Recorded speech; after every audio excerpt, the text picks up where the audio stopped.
السلام علیکم ورحمۃ اللہ. سلام دے دیں.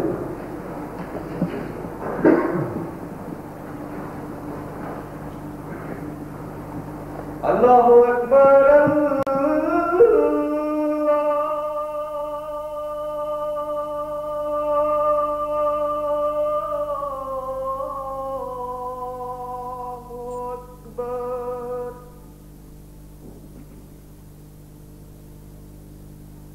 اللہ اکبر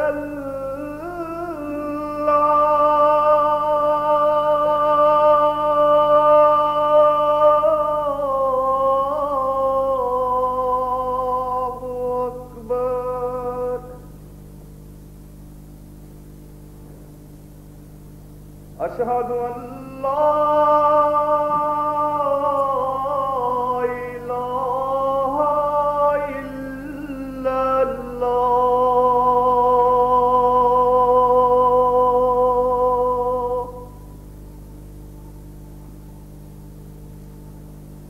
اشہد ان لا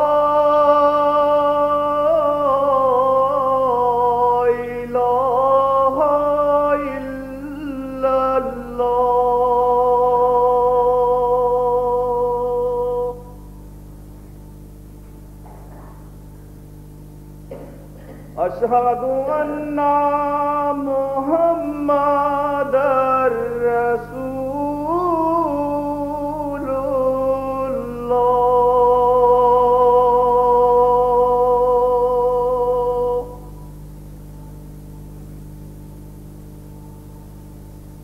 اشہد ان محمد رسول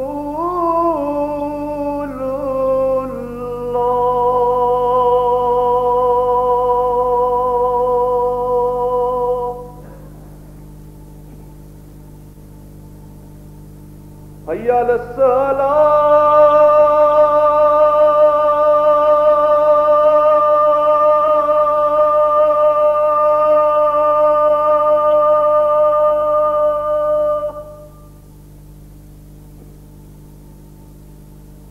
حی علی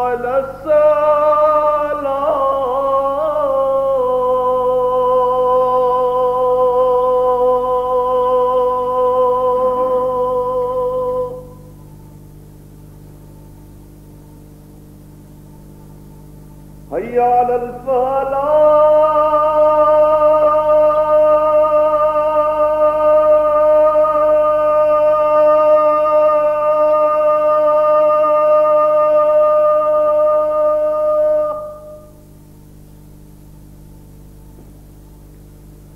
حی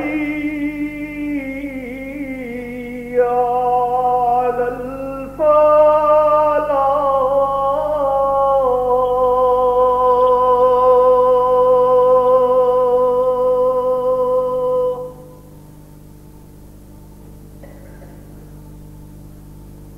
اللہ اکبر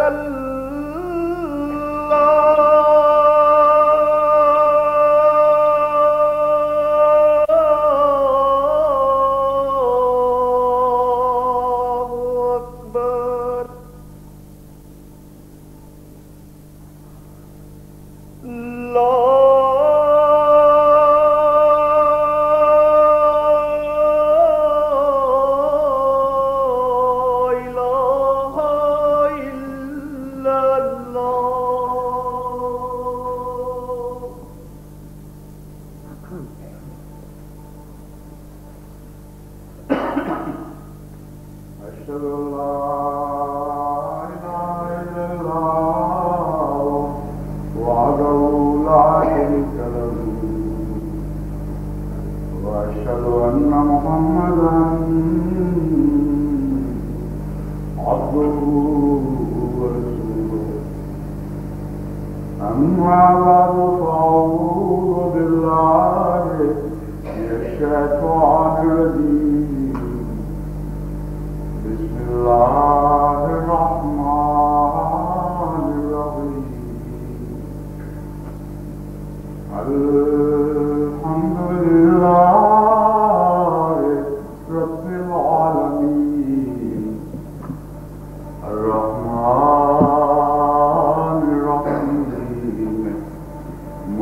مالك يوم الدين إياك نعبد وإياك نستعين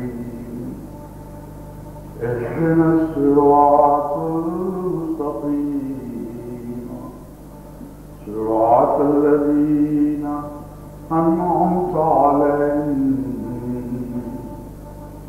غير المغضوب عليهم ولا الضالين.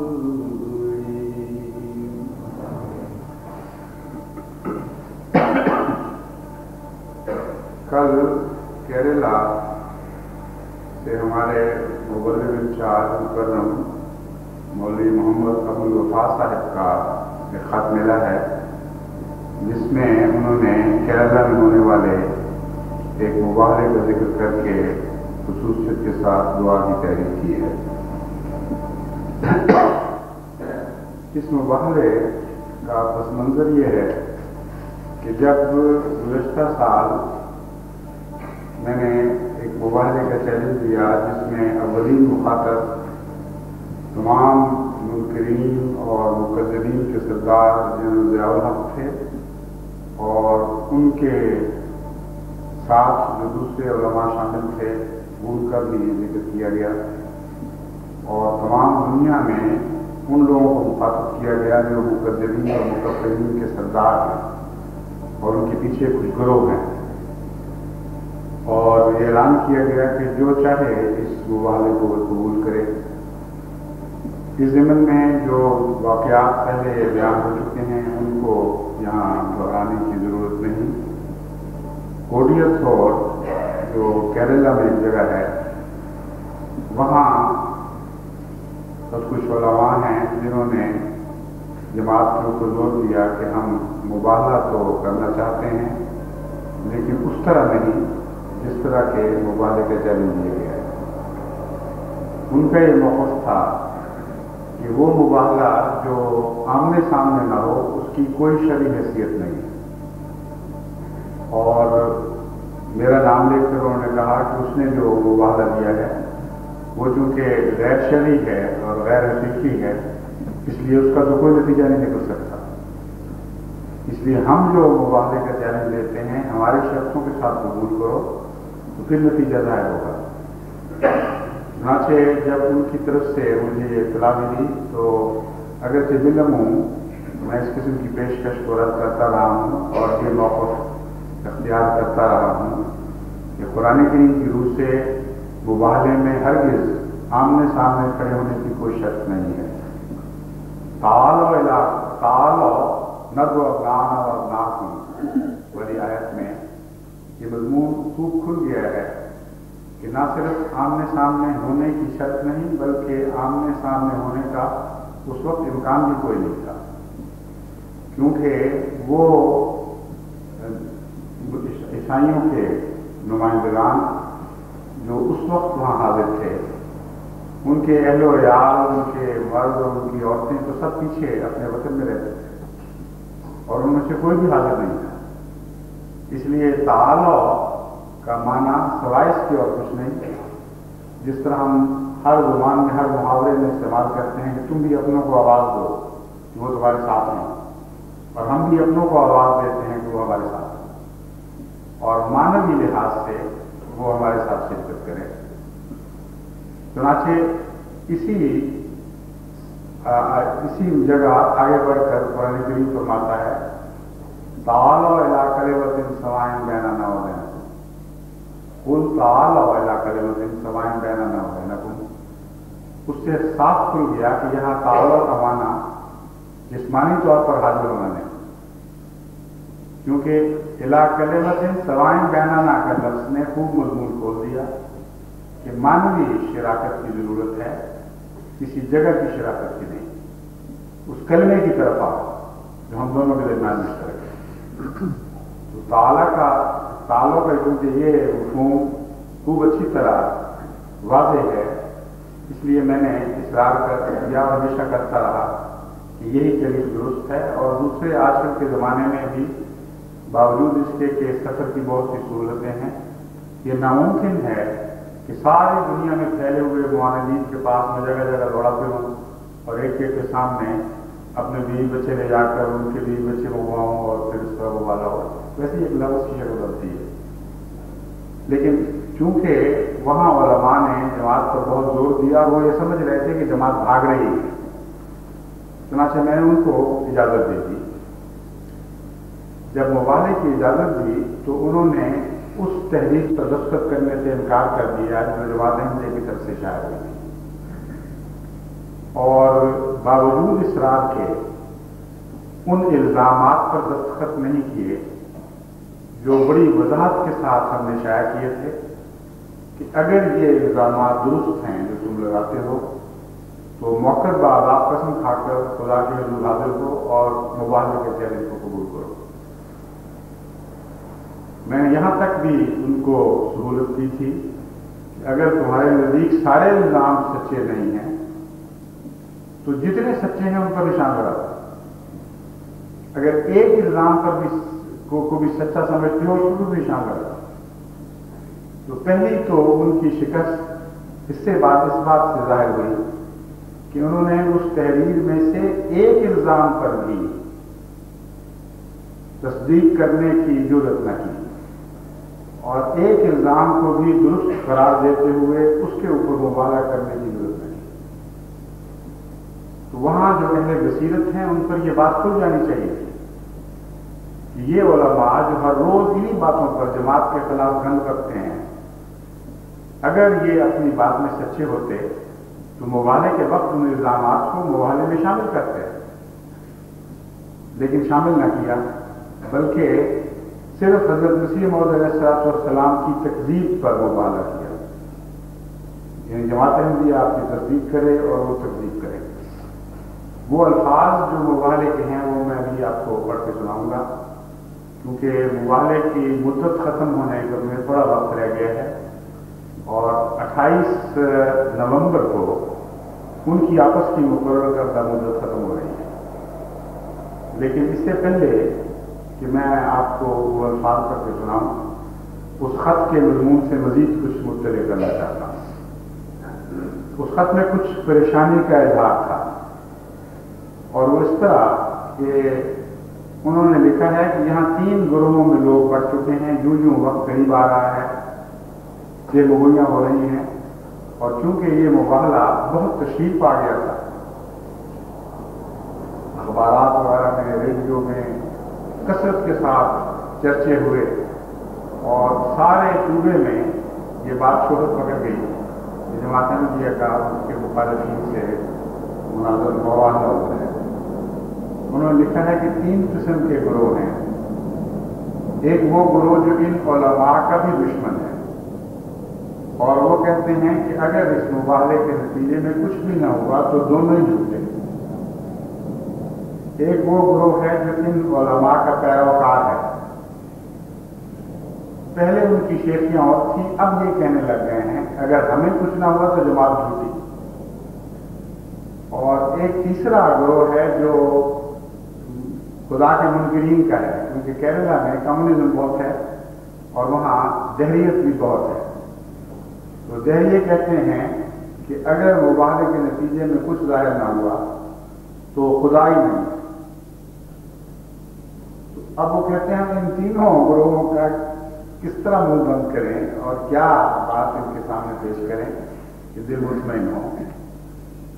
اس سلسلے میں سب سے پہلے تو ضروری ہے کہ مباحثے کے الفاظ دیکھے جائیں وہ کیا ہیں. ان الفاظ کی روح سے جو بات شریفین پر صادر ہونی واجب ہو وہ ضرور ہونی چاہیے، اور اگر ان الفاظ کی روح سے کچھ بھی نہیں ہوتا تو یہ نتیجہ نکالنا بھی درست نہیں کہ دونوں قریب جھوٹے. یہ نتیجہ نکالنا بھی درست نہیں کہ نعوذ باللہ خدا بھی نہیں ہے اور دہلیت کو تقویت ملے. کیونکہ ایک اور تیسرا نتیجہ بھی تو نکالا جا سکتا ہے کہ تمہارا مباحثہ بے معنی تھا اور خدا کے ہاں مقبول نہیں ہوا. اور اس صورت میں ذمہ دار وہ فریق ہوگا جس نے پہلے مباحثے کو رد کیا اور اپنا مباحثہ کون سا اور یہ اصرار کیا کہ یہ درست مباحلہ ہے اور پہلا غلط مباحلہ. ایسی صورت میں ایک عقل مند کو یہ تجزیہ کرنا ضروری ہوگا کہ جس مباحلے کو انہوں نے رد کیا تھا کیا وہ بے نتیجہ ثابت ہوا یا اس کا نتیجہ نکلا، اور جس مباحلے کو انہوں نے درست مباحلہ قرار کر کے جماعت کو ٹھونسا تھا وہ درست ثابت ہوا کہ نہیں. تو اگر کوئی صاحب فہم ہو اور عقل کے ساتھ حکمت کے ساتھ تجزیہ کرے تو یہی ایک اپنی نتیجہ نکلتا ہے جو میں نے آپ کے سامنے رکھا ہے. لیکن اس کا نتیجہ نکلا بھی ہے وہ میں ابھی آپ کے سامنے رکھتا ہوں. جہاں تک مباحلے کے الفاظ کا تعلق ہے، جماعت احمدیہ کی طرف سے ایک عبارت پڑھی گئی اور اسی طرح منکرین کی طرف سے ایک عبارت پڑھی گئی. جماعت احمدیہ کی طرف سے عبارت یہ ہے: بسم اللہ الرحمن الرحیم نحمدہ ونصلی علی رسولہ الکریم. بسم اللہ الرحمن الرحیم الحمدللہ رب العالمین نصلی علی محمد صلی اللہ علیہ وسلم علی محمد. یہ عبارت کا آغاز ہے. آگے ہے: حضرت مرزا غلام احمد قادیانی علیہ السلام مسلمانوں کے لیے امام مہدی اور موعود مسیح ابن مریم ہیں. وہ حضرت محمد صلی اللہ علیہ وسلم کے تابع غیر تشریعی امتی نبی اور رسول ہیں. یہ ہمارا دلی اعتقاد ہے. ہم اس پر ایمان رکھتے ہیں اور اس کا اعلان کرتے ہیں. حضرت احمد القادیانی علیہ السلام کی طرف سے پیش کردہ تمام الہامات اور وہی اللہ تعالیٰ کی طرف سے نازل کرنا ہے. ان کے منکر خدا تعالیٰ کی طرف سے اسی سزا کے مستحق ہیں جو دیگر معمول من اللہ انبیاء کے منکروں کے لیے قرآن کریم میں بیان کی ہیں. یعنی ان سزاؤں کے مستحق ہیں جو قرآن کریم میں بیان کی ہیں. ہمارا عقیدہ یہ ہے کہ حضرت صلی اللہ علیہ وسلم کی امت میں آپ کے تابع غیر تشریعی امتی نبی آ سکتا ہے. اے قادر مطلق خدا، اگر ہمارا یہ قول اور یہ اعتقاد جھوٹا ہے تو ہم پر سخت سزا نازل فرما. یہ الفاظ بہت خاص طور پہ توجہ سے سننے کے لائق ہیں. اگر ہمارا یہ قول اور یہ اعتقاد جھوٹا ہے تو ہم پر سخت سزا نازل فرما. لعنت اللہ علی الکاذبین. ورنہ اگر ہم سچے ہوں تو ہم پر رحمت نازل کر کے ایسا نشان دکھلا جس سے حق ظاہر ہو جائے. تو جہاں تک جماعت احمدیہ کے مباحلے کا تعلق ہے، جماعت احمدیہ کی تحریر مباحلہ کا تعلق ہے، اس میں یہ نشان مانگا گیا کہ اگر ہم جھوٹے ہیں تو ہم پر لعنت آ، اور اگر ہم سچے ہیں تو ہماری تائید میں کوئی نشان ظاہر کرنا. یہ اصرار کرنا کہ اس کے نتیجے میں دشمن فلاں تاریخ سے پہلے مر جائیں، یہ سراسر زیادتی اور اختراع ہے. کیونکہ اس تحریر میں اشارتاً بھی یہ نہیں کہا گیا کہ ایسی صورت میں دشمنوں کو فلاں مدت سے پہلے مار دے. ہاں، انبیاء کے دشمنوں کے ساتھ جو سلوک ہوتا ہے وہ قرآن کریم میں متفرق جگہ پہ بیان ہوتا ہے، اور وہ بعض دفعہ صدیوں پر پھیلا ہوا سلوک ہے، بعض دفعہ ہزاروں سال تک پھیلا ہوا سلوک ہے، اور وہ ایک ایسی جاری تقدیر ہے جسے کوئی دنیا کی طاقت روک نہیں سکتی. ان کی بالآخر ناکامی مقدر بن جاتی ہے، اور خدا تعالیٰ کے پاک لوگوں اور سچے لوگوں کو خدا تعالیٰ کی طرف سے بے انتہا تائیدات ملتی ہیں، بے انتہا ان پر فضل نازل ہوتے ہیں، رحمتیں نازل ہوتی ہیں، برکتیں نازل ہوتی ہیں. وہ دشمنوں کو دیکھتے دیکھتے بڑھتے پھیلتے پھولتے پھلتے چلے جاتے ہیں. کوئی نہیں جو ان کی راہ روک سکے، کوئی نہیں جو ان کی ترقی کی راہ میں حائل ہو سکے. وہ بالآخر ضرور غالب آتے ہیں، اور یہ آخرت میں غالب آنا یہ معنی نہیں رکھتا کہ دور کے مستقبل میں غالب آتے ہیں،